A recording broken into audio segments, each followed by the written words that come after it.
Je m'appelle Marjolaine Gonnet et je suis designer graphique et illustratrice. J'ai créé donc mon entreprise qui s'appelle le Desigraph, qui est à mon sens voilà, une exploration visuelle et en fait j'aide les entreprises à créer leur logo et tout leur univers visuel pour qu'ils soient fiers de leur marque.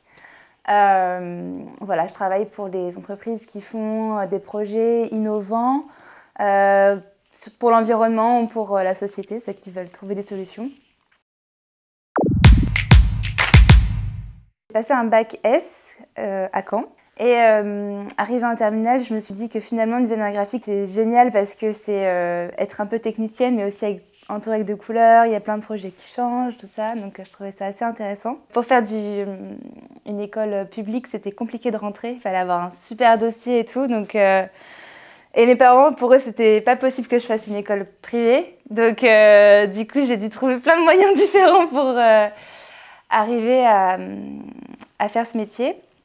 Donc j'ai fait un BTS en industrie graphique et en fait j'avais dans mon viseur une licence professionnelle à faire qui était aussi très sélective, donc je devais beaucoup travailler pour pouvoir y accéder.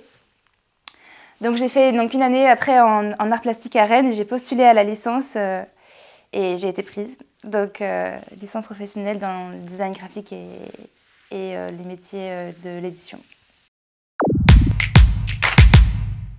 C'est d'être vraiment à l'écoute parce que quand on va faire un projet, n'importe quel projet en graphisme qui soit, on écoute la personne qui a une demande, qui cherche une solution.